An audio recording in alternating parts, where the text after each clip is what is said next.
how does collective action support your efforts for change? We've talked about the goals of food sovereignty. We've talked about how it's all about creating power and space.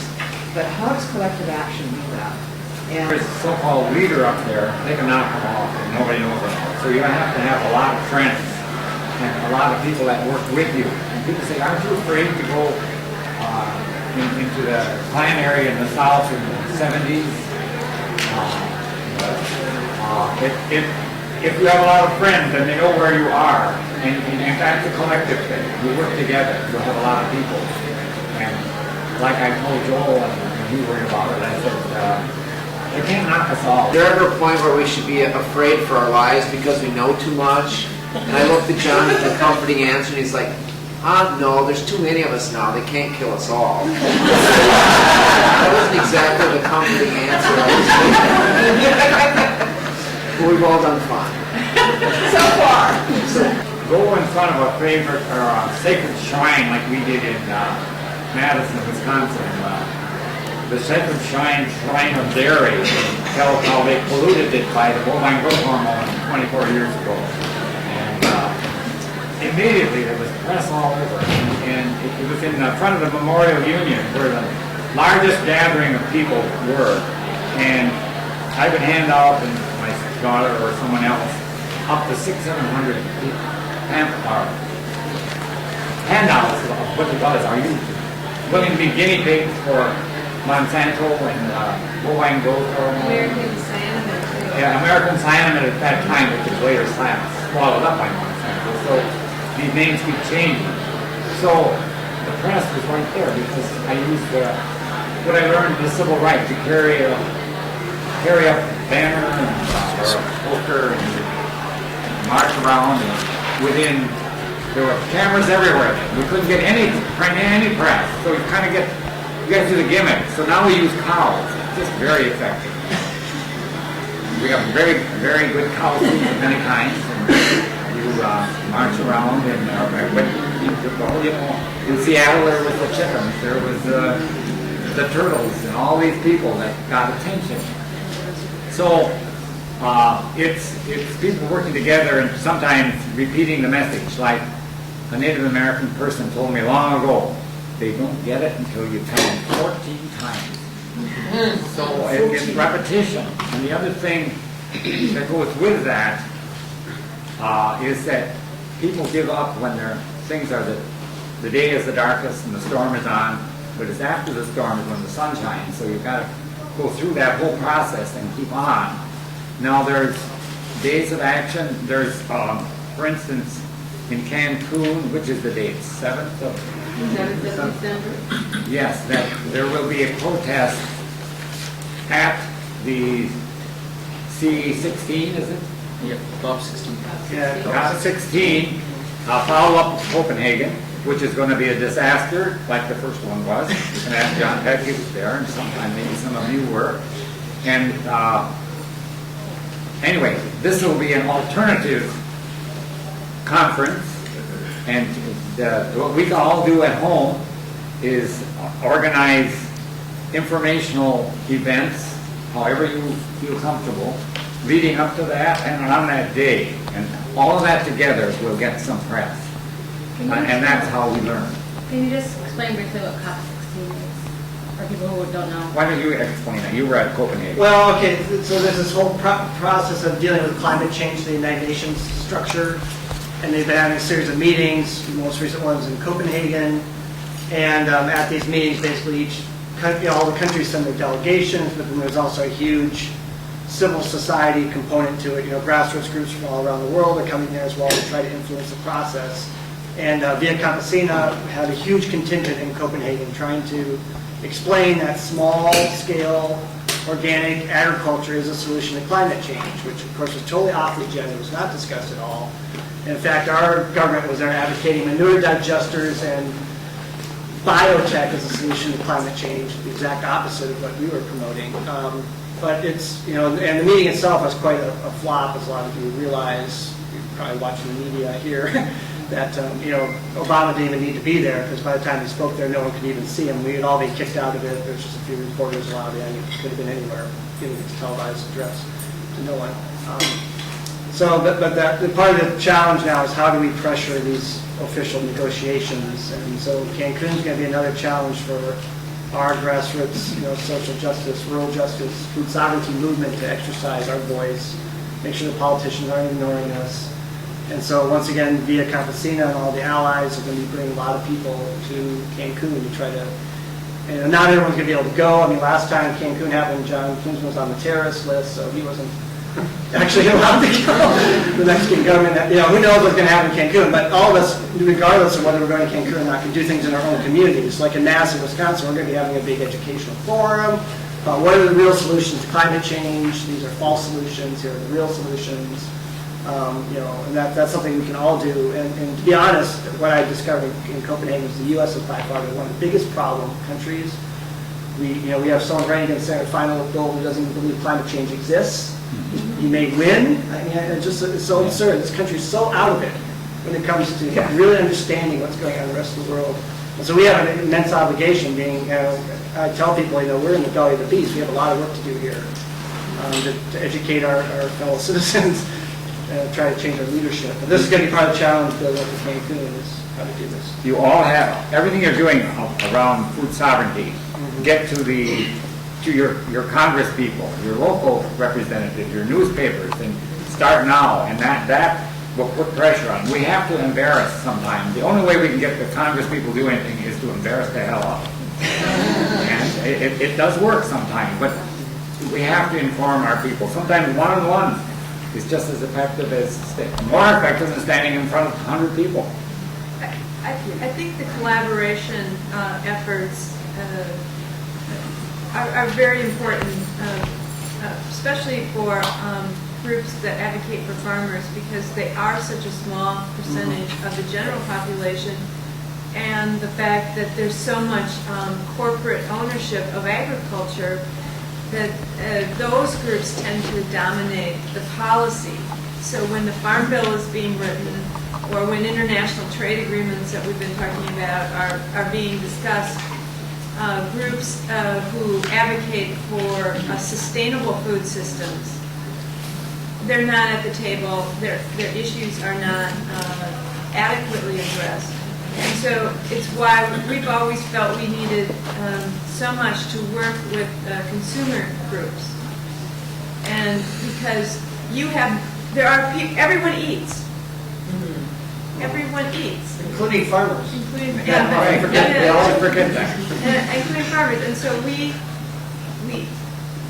that's a basic issue, in food sovereignty is choosing, the food that you eat. Well, if you don't want corporate controlled food, you've got to make choices that support small family farms. And so it's really, I think, really important that collaboration efforts exist within the food sovereignty movement, because farmers need consumers, and obviously consumers need farmers if they're going to eat sustainable food. So, it's something that's just really, really important, and we need to continue to build.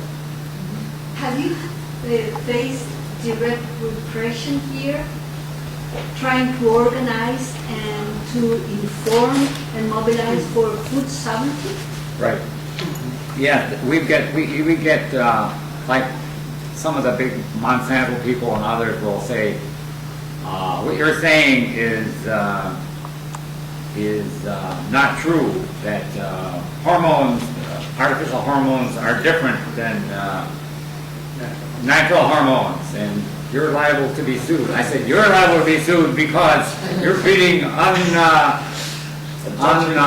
researched milk to my son. Like half the products at the University of Wisconsin came from 25 years ago, came from a herd of cows that were all injected. And even half of the food in the University Hospital, half of the dairy product came from that herd, and no one knew about it. So those are the kind of things that they will say, but you need to have an answer right away and challenge them that they're breaking the law by what they're doing, and they are. I mean, I can give you just two concrete examples. I myself break the law every day doing food sovereignty work. One example is I drink raw milk, which I buy directly from a farmer, which in Wisconsin right now has been criminalized by our government. And I believe it's my right to buy raw milk from a farmer and give them money directly, right? And that's, and I'm willing to admit that in public and say, come and get me. And I'm not the only one, right? Every day, millions of people around the U.S. are doing this. Perfectly legal in Europe to buy raw milk from vending machines on the street. Why can't the U.S. do this, So this is an example of a food sovereignty issue right now, which we're dealing with in this country. Number two, I have 2 chickens in my backyard. Under Wisconsin state law, I'm required to register those with the state. Under the stupid national animal ID system, because I might be an avian flu threat, right? I refuse to do that. I will never register my livestock with any government. I think I have the right to have chickens in my backyard, right? So these are 2 examples, and I can come up with many, many more. But all of you may or may not know this, but you're probably breaking some law right now. In your daily activities, enjoying food sovereignty. Just to be aware that we are facing these challenges in this country. But you haven't been jailed or shot. But we have members of our group who have been dragged into court. We had an Amish member who was dragged into court for not registering his cows under the animal ID system. He said it's a religious freedom issue. The court ruled in his favor. The state's trying to appeal. We've got another farmer who they came to his farm, seized all his computers, locked his bulk tank, poured his milk on the street. Died into his bulk. Yeah, boy died. So, this is happening now to members of our own group. So this is something to be aware of, that, not that no one should be living out of fear. I always live out of hope. Okay, my whole life is driven on hope. I do not hide and be fearful about what I do, but people need to be aware that part of a broader movement gives you strength in doing this. And I can say, well, no, millions of people around the world drink raw milk every day. And our Right now, chicken is a farmer universal right. that refused to register his farm won the case, and we have a tremendous judge's decision saying that labeling or that animal identification farm registration law was unnecessary.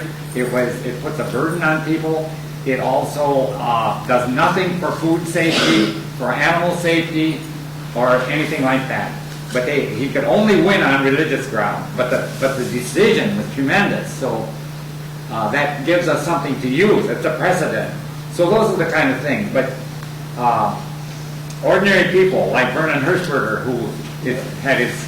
he's continuing, but he has a tremendous following by people who want to drink raw milk, and urban people all over the country and so on. And I won't drink anything but raw milk because I produce it. But anyway, that's one of them. Another question over here? I just wanted to follow up on that. I'm sure people have heard that there's peace activists whose homes were raided, one office who all of their equipment was taken, one home of all their computers, their cell phones, a photo of Martin Luther King that was on their wall was taken down by the FBI just a couple of weeks ago. So they're all peace activists, primarily with Palestine and Colombia. A lot of what their people's concerns are in those countries is around agriculture and water issues. So just to say that in the U.S., unfortunately, there's a long history of FBI repression of social movements, and there's a really recent example, and it's really important for folks that organize and stand in solidarity. Those people need support right now. And I'd just like to comment also, and I'm sure that many of you are very aware of the details of the numbers of people in other countries, particularly I'm thinking at the moment in Latin America, where land is being appropriated for plantations to grow something for biomass, and the people are being killed to get them off the land. So in a sense, I think when we think about food sovereignty and collective action, the solidarity with people whose lives are literally at risk is a pretty important piece of it too. So, I don't know, John, do you want to, also, go ahead. Well, I just wanted to say one comment on some of the plans leading up to Cancun, in that we've been working really closely with the Via Campesina groups in Mexico to figure out what's the best way of raising awareness and action on the issues, and they're planning caravans that are within the country, and they're doing them in a way that really looks at what are some really serious security threats or concerns within the country, and doing it in ways that will minimize that and enable there to be a really strong international delegation that will be on caravans that will converge, will go from Mexico City to Cancun and from other places within the country. And so I think the importance of what we all can be doing, both in terms of the local actions and potentially in terms of media, about how important the issues are that are being raised on December 7th. And so some of that is related to the follow-up also from Cochabamba in Bolivia in terms of the call for real actions, that real climate justice related issues. And the local actions that are being planned right now are being done in coordination with grassroots local justice and some other groups that have done a lot of local organizing. And I'm just on the sign-in sheet, if people are interested in being on the list to know more about the local actions. Part of what's being discussed right now are what are some potential messages and themes and what would be the best things for people to be thinking about doing and for their own local area, not just deciding in one place this is what's going to happen.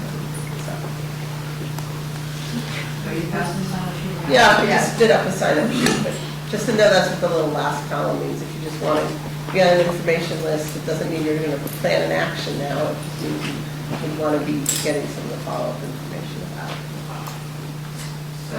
So that Q&A period, we just ran through that really quickly, so we could move on to the next group to talk about collective action and its importance in your work.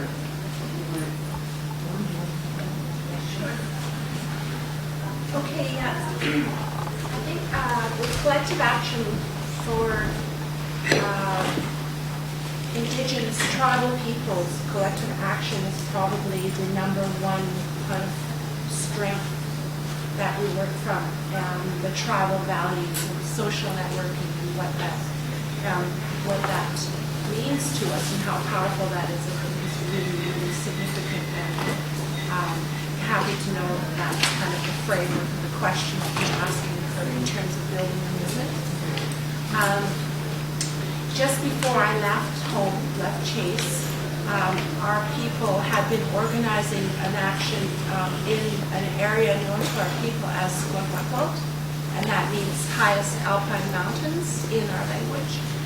And the highest alpine mountains are the most significant hunting and gathering areas for our people, and as well as spiritually, we go there and we pray and we do our vision questing, and it gives us a very, very high and broad perspective of the land and of our relationship to it.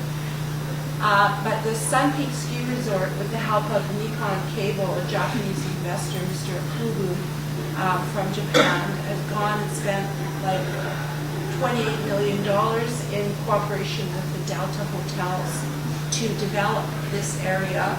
They've just recently incorporated as their own municipality, and it's in our Nisquam Douglas land claim reserve. So the land claim hasn't been settled, but the provincial government has issued them a recreation license to go and develop before the land claim had even been settled. And so recently, since the Sun Peaks was incorporated, they've worked together with the mayor of this new incorporation, Al Rain, who was Nancy Green, you may have heard of her. She was a Canadian Olympic gold medalist skier, and she's been working along with Sun Peaks to develop. And he's now the mayor of this municipality, and he recently came out with a public statement that said that their new firearms bylaw that they just imposed, making it illegal for anybody to go into that area with firearms, so meaning our hunters cannot go there with guns to hunt anymore. And that being the most important area where we get our meat, our moose meat, has significant impact on our food sovereignty and our ability to hunt and gather. But he came out with a public statement saying that they don't hunt up there. We don't see them ever with guns. It's that whole Terra Nullius kind of. Yeah. They don't see you, so you're not there.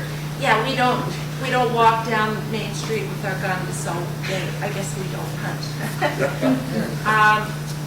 You don't hunt people. If you don't hunt people, that's not good.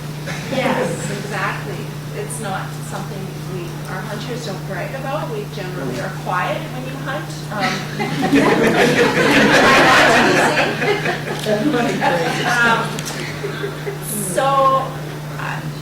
To make a long story short, we've been organizing a camp, and it was formally set up this last weekend So my heart was torn to leave my community at the time when this is happening, and we made public statements.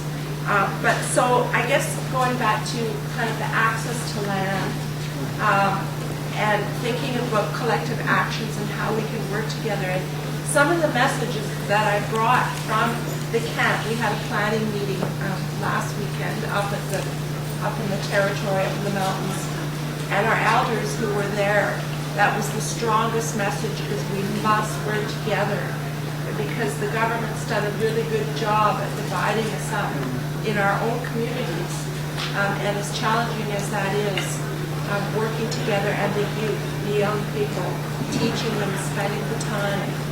So I talked to a few young people before I left, because I thought that was really important for my preparation to come here to bring some of those messages and that spirit of the work that they're doing.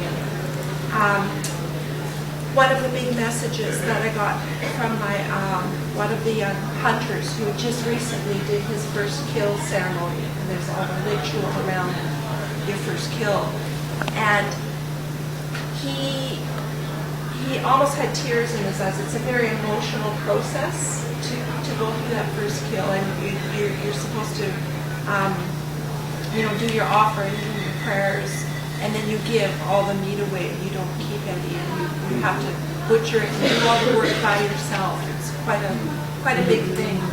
And yes, his was a moose.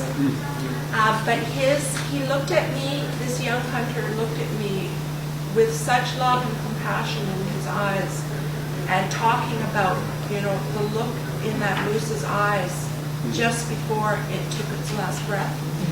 And it was so powerful, the compassion that he had been showing to me, and the love that, you could see how he had connected spiritually with that moose, and having compassion for the animals, and thinking about, what needs to happen on the land, and what we need support from non-Indigenous settlers, is to say, we've got these wildlife corridors. We need adequate tracts of land that's set aside for nothing else but the exclusive use of wildlife corridors and hunting reserves. Until that happens, we will, food sovereignty, Indigenous food sovereignty will be hard to achieve. Thinking about that, but I think another one of the messages from a young person, a young man in our community as well, it was actually my nephew, and we went out for dinner just before I left, and we were talking about he hasn't killed his first animal yet, and we were talking about all the support that needs to happen for him to do that, and how, I'm a woman, I can't really help like a man. It's usually the men who teach the young hunters and who help get them set up on the mountains and stuff. But we often wonder how much our young people hear us when we do this work, and we don't want to lecture, we want to model, and we want to wonder how much they're actually learning. So I was really touched and moved by my nephew and the things he said to me. He says, Auntie, the food sovereignty, it's about standing back and setting your priorities. And he said it real quite simply.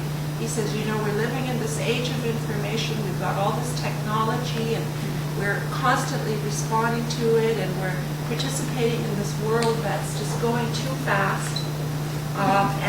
We're faced with this sense of urgency of having to respond to all these corporations and governments and what's happening. But it's burning us out, and we miss you, Auntie. We don't have time to spend with you the way we would like to.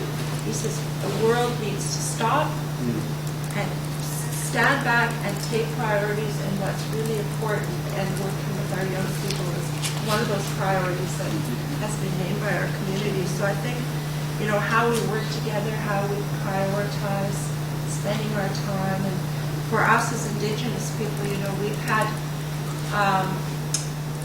close to 90 arrests for the young people. Even some of our elders have gone to jail protecting Squaquaquo in the area that Sun Peak Ski Resort is developing. They've criminalized our people. there's a real sense of urgency and that kind of reactionary approach, and that's, we've had to take a step back 10 years involved in this direct action and really look at how do we become less reactionary, how do we step back and look at those priorities and think of all that, how we can come to a better understanding of really strategically and how we can make the change that needs to be happen on a big scale. So I think that's, that I had the opportunity to bring what those young people have been saying. Can I add to that? Yes. The access to land is so important.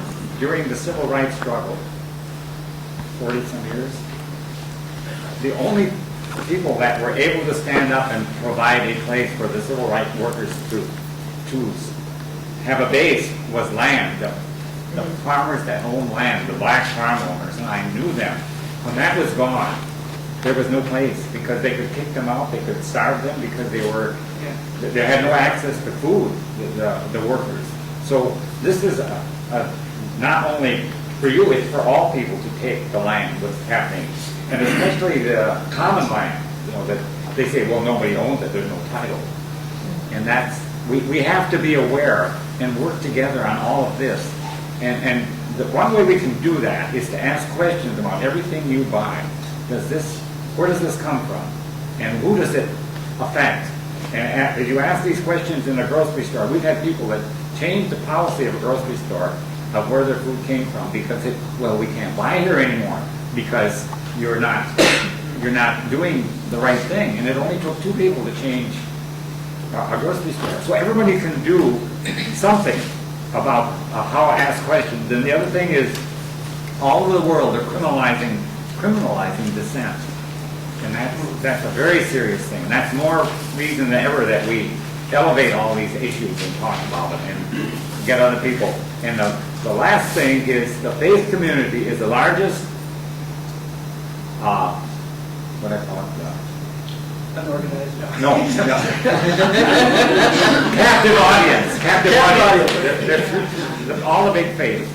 And they all have statements that really relate to food sovereignty, and they're inactive. And we've been challenging them, and it's working. It's just unbelievable. When you talk about food sovereignty, it all comes together. All these statements are there. And locally, I can't keep up with it. It's unbelievable how people in our local community, I never thought would ever do anything. But putting that together is just amazing. But challenge the faith communities. And to offer a chance for people to ask questions. Could I just add one more, just to that, and then I want to hear the questions of it. I think that in listening to John talk I think it's really, I'm always interested to talk with people from settler communities about going back to the land. If there's a hunting reserve, in Canada we have what's called the agricultural land reserve system, and we know that in the food system there's a real issue with the amount of agricultural land being kept as agricultural land and that being sustainable because the farmers need land to produce food. But when we hear that and think of hunting reserves and having land reserved specifically for the hunting, the fishing, and the gathering, we need to talk about where the junction is between the farmers of the settler communities and the Indigenous peoples. That's a real learning edge. I think that's not often enough. We haven't gone there often enough. So I'm always curious to hear, to really get into that because unfortunately, farmers, do have more rights when it comes to land like this than what Indigenous people who have been here for thousands of years. We have many people in this room who are sympathetic to that and know that and understand that. But how do we make real change? I think until we do make change on that Indigenous land issue, I'm just not sure where it will all go. I wanted to let everyone know about what's happening in the urban agricultural front in Detroit, Michigan. There is a man by the name of John Hans, and he wants to do some commercial urban agricultural projects in Detroit. He wants to do something called vertical farming. He wants to purchase very large tracts of land. Malik, if you could elaborate on the John Hans situation in Detroit. First of all, Mr. Hans has not really been transparent, so we don't have real clear information about what he's trying to do. And the story keeps changing. But at one point, they talked about trying to have 10,000 acres of land in Detroit, which is not even possible. There's about 6,000 acres that are not that are vacant right now. So I don't know, maybe he has a plan to try to make some more land vacant or something. But it's varied all the way from 40 acres to 10,000, and the story keeps changing. But what we do know is that he's trying to use his influence and his money to purchase large tracts of land, to move people who are living on the land off, and to do this large-scale commercial farming. And of course, many of us who are involved in the grassroots movement are opposed to it because the current grassroots movement is like community-owned, and it benefits the community. And as far as we can see, his venture will only benefit him and those who are part of his corporation. The other thing is there's no transparency. He's held a number of forums of discussions in the ring of mostly white suburbs surrounding Detroit, but has had no discussions with the people in the neighborhoods that he proposes to do his project. And then the other problem with it is that he's not proposing to use organic or sustainable means. He's proposing to pretty much duplicate the same broken system.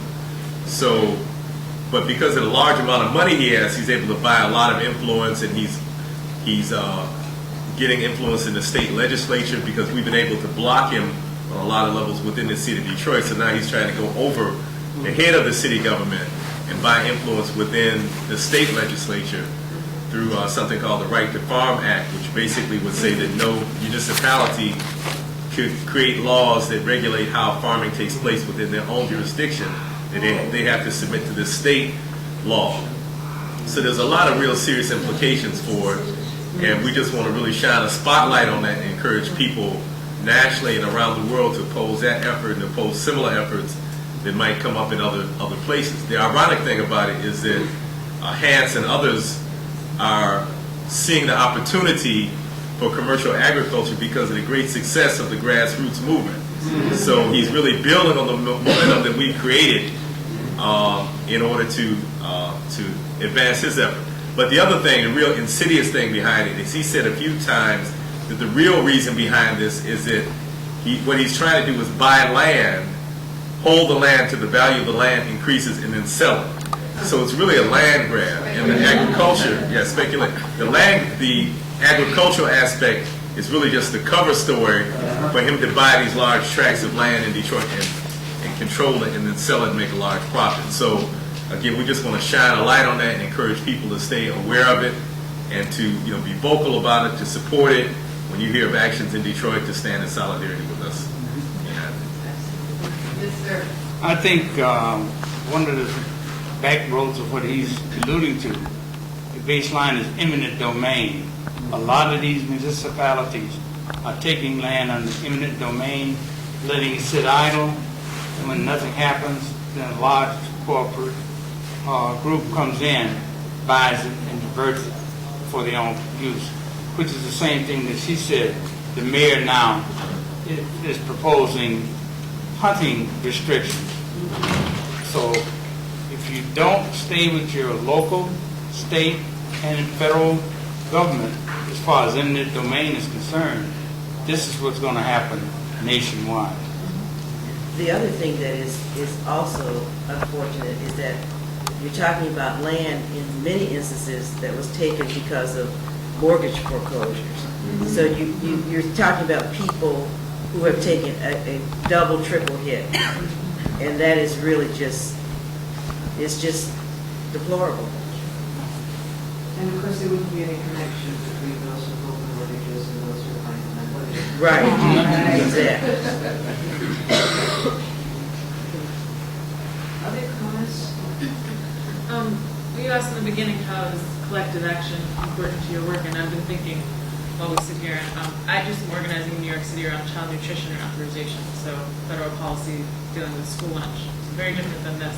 But something that I think we miss a lot of the time is the education around kind of how to navigate the systems that help us maintain these assets that we're talking about here. So while we're doing community gardening, we're educating people about that process. Are we also pointing out the priorities and the things that are helping us to kind of be able to do that? So here's this space, who owns it, who governs it, what are the mechanisms whereby it can be taken away from us? You know, and the same thing with these hunting rights, you know, where are these rights granted and how can they be taken away? And are we doing that education at the same time that we kind of do all of the kind of issue and content work? And I'm just wondering if folks have experience with that, or do you think about that as you do your work?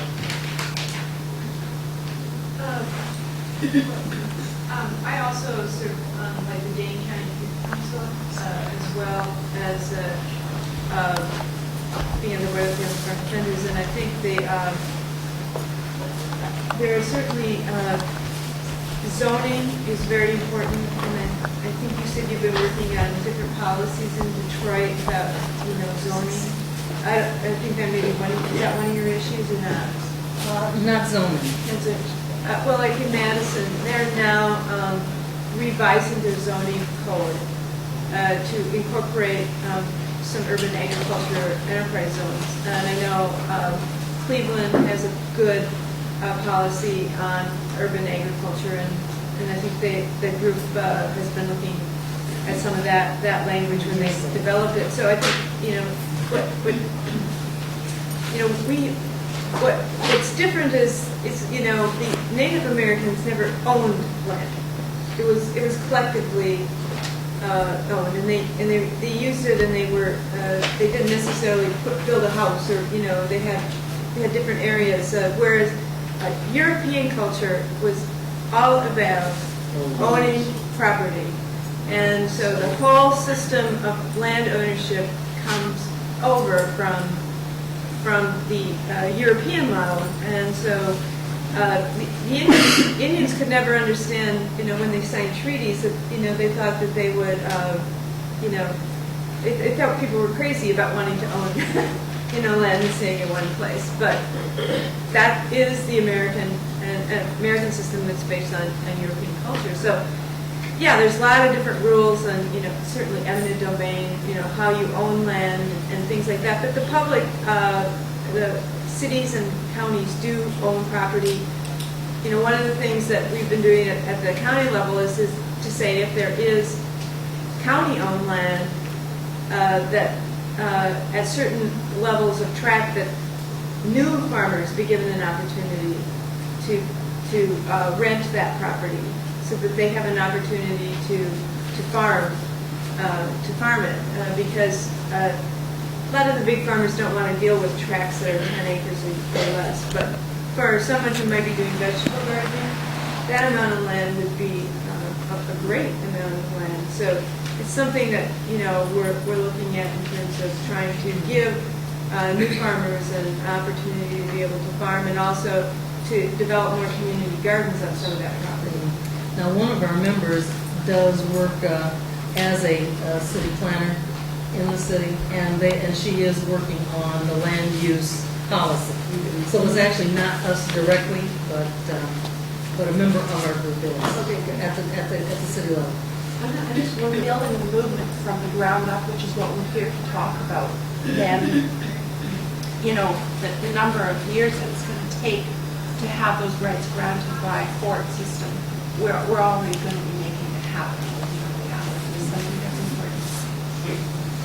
I wanted to make sure that Ellen had a chance to say something, if she wishes, further on the question of how collective action supports your efforts for change. And if you want to pass and just keep going, that's fine. I'd like to pass. And I'm also going to put up here where you can get who's just books, since Dawn both mentioned it. May I say something?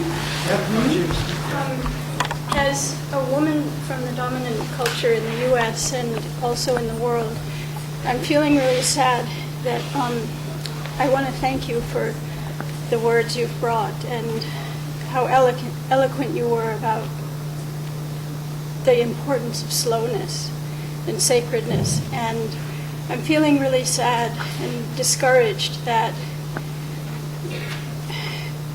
there was just a clamoring for comments, not even a space to let in the power of your words. And I would like to just ask that we have some silence to really let in what you've said to us, which I think is of tremendous value.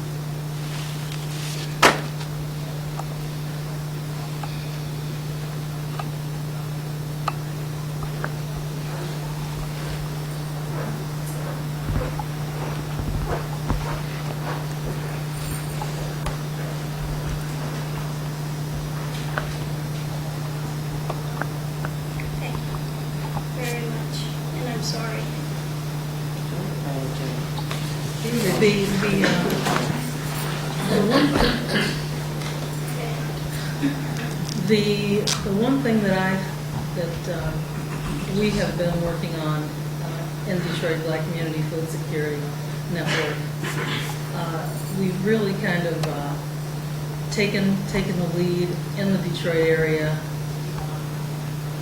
with the really difficult and really uncomfortable work of undoing racism in the food system. And until that underpinning that really shapes everything ultimately that we've experienced, until that's undone, then we're only going to get so far. We have to undo racism in the food system.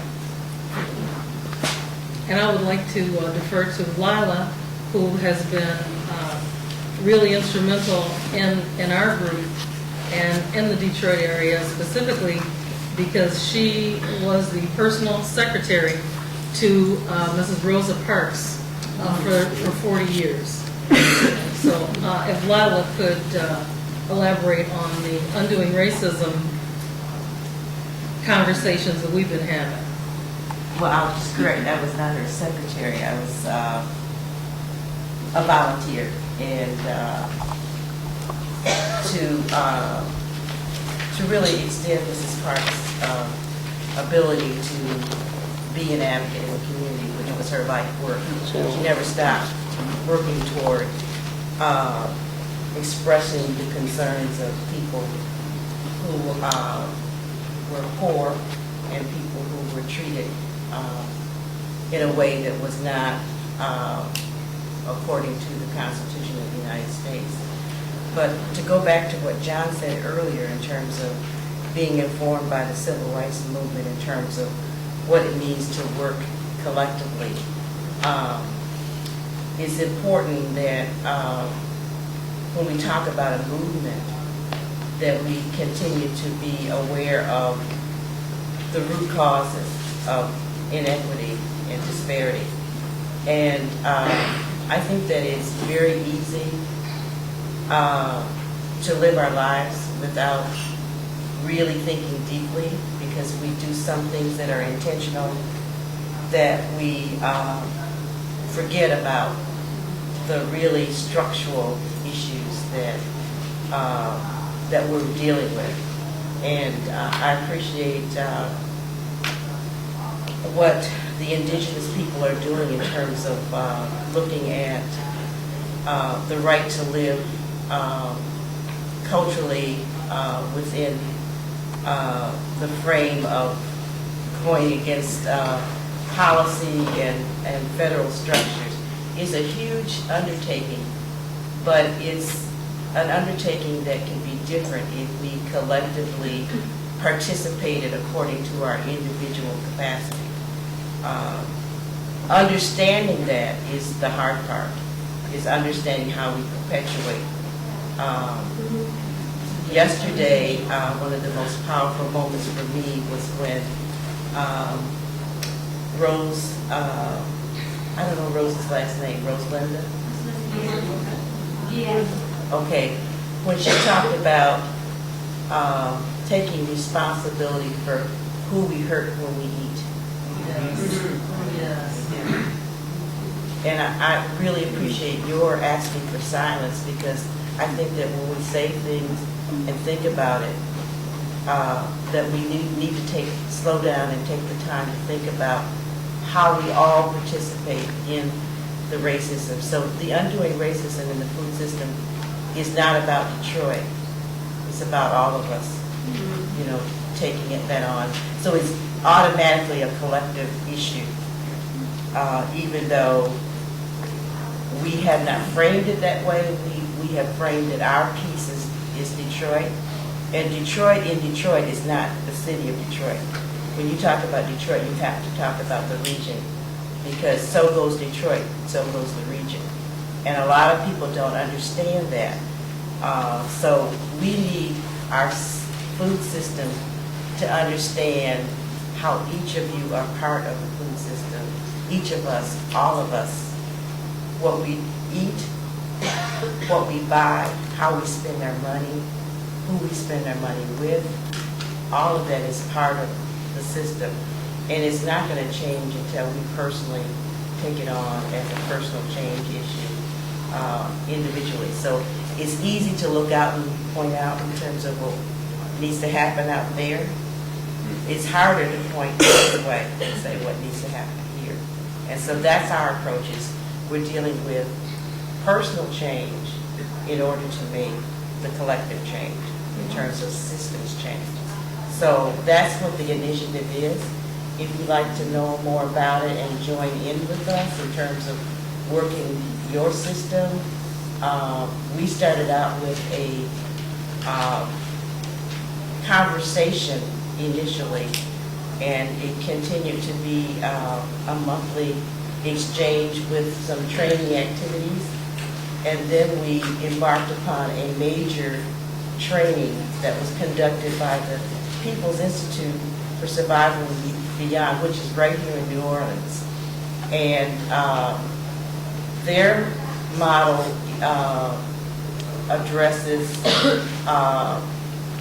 taking on racism from the standpoint of doing a power analysis of where power lies.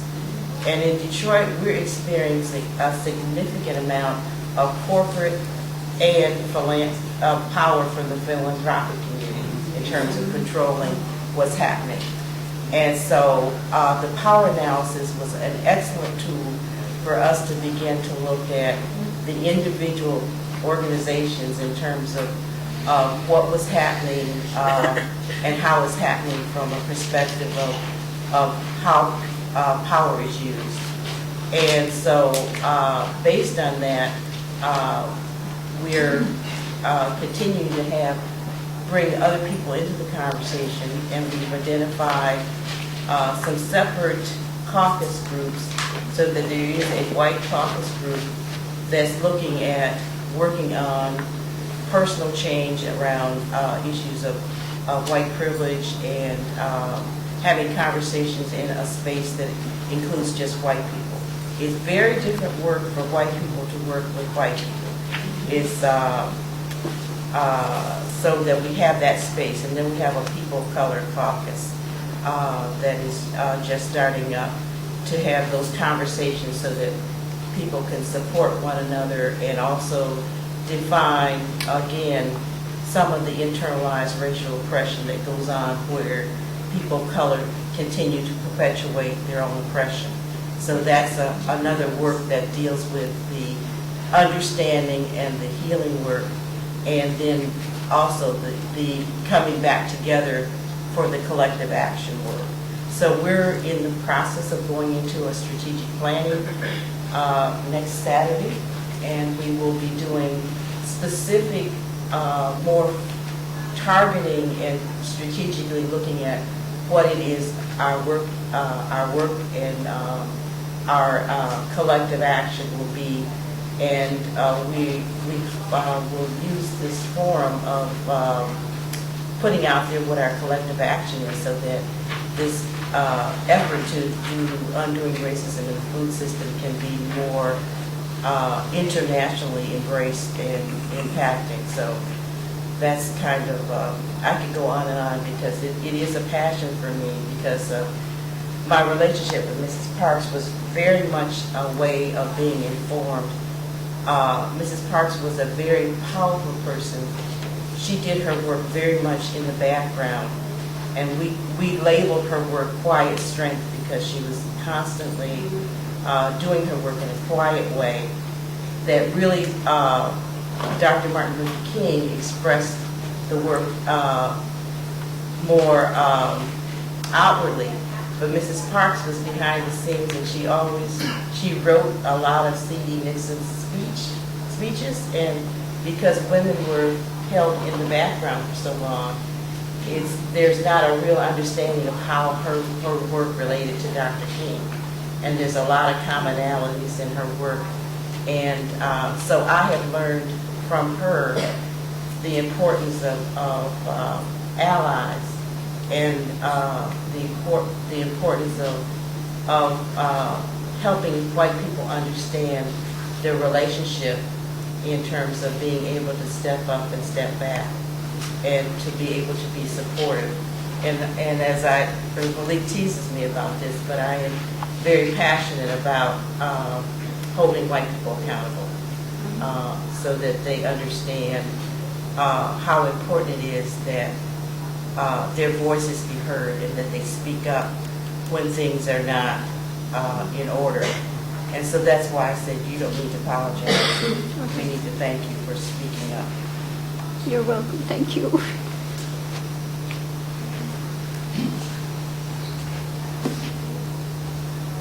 Any more questions? We have probably, do you have, yes.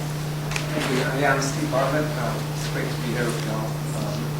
And just like to, I guess, give a question to those who received the prize.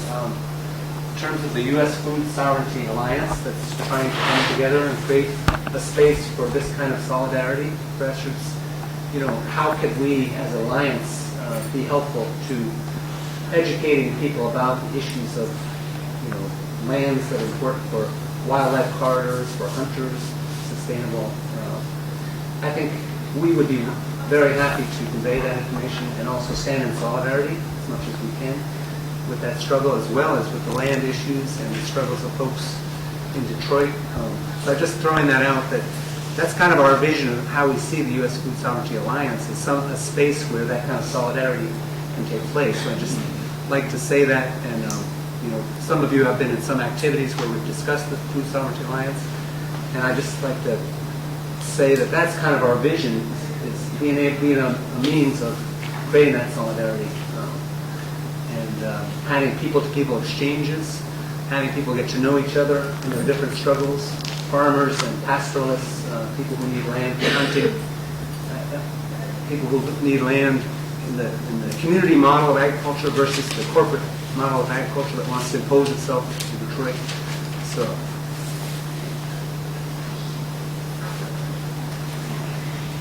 I just want to say that I think in terms of thinking of the different ways that people from southern communities can support indigenous peoples is to, I guess, just become proficient in the language that gets used to be able to influence your local governments to, push and advocate for the changes and the setting aside of the land for the hunting and gathering. There's some great resources available for doing that. The Indigenous Peoples Restoration Network, there's a forest ecologist by the name of Dennis Martinez that lives in the Sierra Nevada mountains. There's a website, and he's amazing because it's all about, the work he does is about land management, and I hate to say land management because I don't believe we manage the land, we manage our behavior in relation to the land, but that's kind of the policy circles he gets involved with, and forest ecology, and it's a great place to go to be able to get some of the language in an ecology kind of context, ecological context. So I just wanted to. And what's links on your website, Dawn? If that one isn't yet, I mean for it to be soon. So will you put your website up on the table there so people can Yes, take it it's down and find it? IndigenousFoodSystems.org. And that website is a place that Indigenous and anybody involved in Indigenous food-related action, whether that's Indigenous or non-Indigenous, can go to that website and share information. You can upload profiles of individuals or projects or communities, networks, share any kind of information that you think is related to land, food, health, economics, strategies, restoration. Convinced of the importance of meshing, of exchanging the kind of goals that you have for the alliance that's being born in these days. I just wanted to throw in there the global dimension as well, and I do this also because Djibo is down with malaria, but knowing West Africa as well as I do, everything that you've been saying resonates in terms of the kind of struggles that are taking place there, the land grabs, and so I just want to make sure that that piece is in there as well, and that the importance of your networking and also of your networking with people in other parts of the world that are carrying on the same kinds of struggles, and with the policy spaces at the global level that step by step come down also to Detroit and to your other, this is part of the empowerment. And we're in a very good space now because there are people, there are allies at all of these levels, and we can bring it together and make it work. I'm a journalist at UC Berkeley from the Africa Reporting Project. And actually my class sent me here to come and hear the problems American farmers are encountering. And surprisingly, I'm like shocked because the problems small producers in West Africa, where I've been working for 5 years, are having are the same problems you guys here are having. And in Africa, in my radio program, specialized in agriculture and rural development, when we bring up, for example, issues about biotechnology, researchers tell us in America, people have been feeding on this. So back there, most people don't even know it's an issue here. Yeah. So I'm really happy to be part of this conversation. And it's thanks to the Gates Foundation. They granted us a fellowship just to tell you, it's how controversial it is. And I think this is things to be said. I got a scholarship back through the Gates Foundation, and they do some good stuff. Hey. So it's very controversial, and we're discovering a lot of things about them. And I don't know how true it is. We are calling them in at the J School of UC Berkeley to answer those controversial.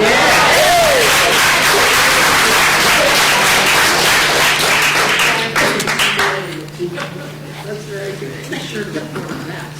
So I just want to thank those that have the vision to have the Food Sovereignty Prize. And there's a lot of people in this room. And our organization has really benefited because we got honorable mention last year, and that's Community Alliance for Global Justice. And it's such an opportunity. I feel so privileged to be having heard from everyone who was honored today. It was so incredibly moving. I was almost crying and having to interpret. It was like, hold it together. But I just wanted to say that we've been in contact, and we just did an interview for Radio West Africa about a campaign that we have called AgriWatch, which is monitoring the role of the Gates Foundation and the Alliance for the Green Revolution in Africa, which is a terrible scheme to bring industrial agriculture and genetically engineered crops to Africa.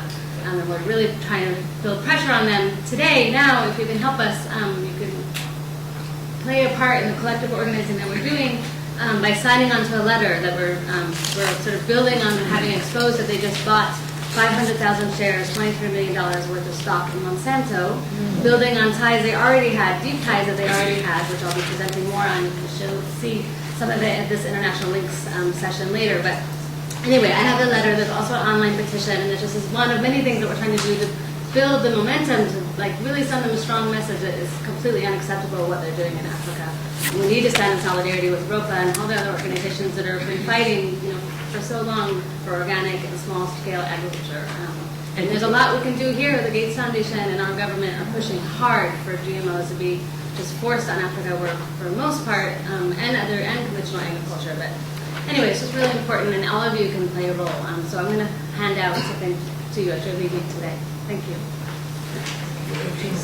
So, just really quickly, I think this issue that was brought up about land speculation, that's an example of how in April, when many of the leadership within Via Campesina was in Bolivia and Cochabamba, some of us who were in DC and others that came to join us did a small action in Washington during the World Bank when they were doing their event on land grabs. And there was a letter that had been circulated internationally that we were able to present, and that in fact this issue around land speculation is also happening in rural communities across this country where farmers who are in trouble financially and in indigenous communities we're finding out that there's massive amounts of speculation in land buying and land purchasing going on. So this issue of figuring out ways to make sure we know what's happening, and many of it are the pension funds and the investments that are also connected back to some of the universities and some other entities. And Mary Hendrickson, who's speaking tomorrow, has also brought this issue up in numerous venues, but that we just really have to share what we're hearing about those issues and see if there's some strategies to confront it quickly. Thank you. I interviewed Mary Knoll Global Concerns. Office of Global Concerns is doing a lot of work on commodity speculation. I did a radio program on it, but you can also follow it on stopgambling4hunger.org.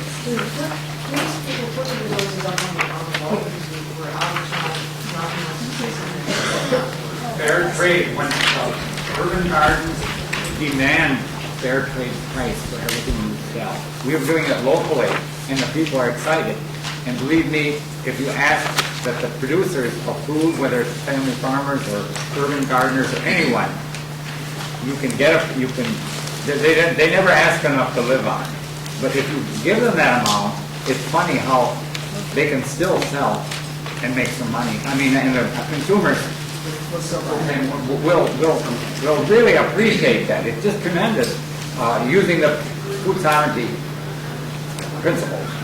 Okay. I wanted to respond to Steve with his question about how the Alliance could be of support. In Michigan, earlier this year, there was something, a number of community groups and activists and organizations were called together by the state of Michigan under the food charter. We have in Michigan something called the Good Food Charter, where there were a number of organizations. We were all called together to get our input on what a healthy food system in Michigan should look like. And what the Alliance could do was send support, a letter of support for that initiative, for that, so we just can have more weight in the legislature in Michigan. Also, when our local but land use policy comes up, when it's completed, if we can count on the Alliance for support for that as well. So the food charter, you guys are writing? No, it's already written. Did we bring any? I have it. We have, yeah, it is. It's actually on paper. It's in detail. And it's on the website. And it's on the website as well. Which, the link to the website, www.detroitfoodjustice.org, I just wrote up there. And if you miss it, it's on the Food Sovereignty page on the Community Food Security Coalition website as well. Oh, is it Michigan? I'm really grateful to Susan for your metaphor about the fork. I think what we need is a fork, a spoon, and a knife. Oh, yeah. The fork for what we eat, the spoon to stir it up in our communities, and the knife to make sure that we have the clear and sharp analysis to unmask the forces, the lies, the forces of racism and colonialism. And so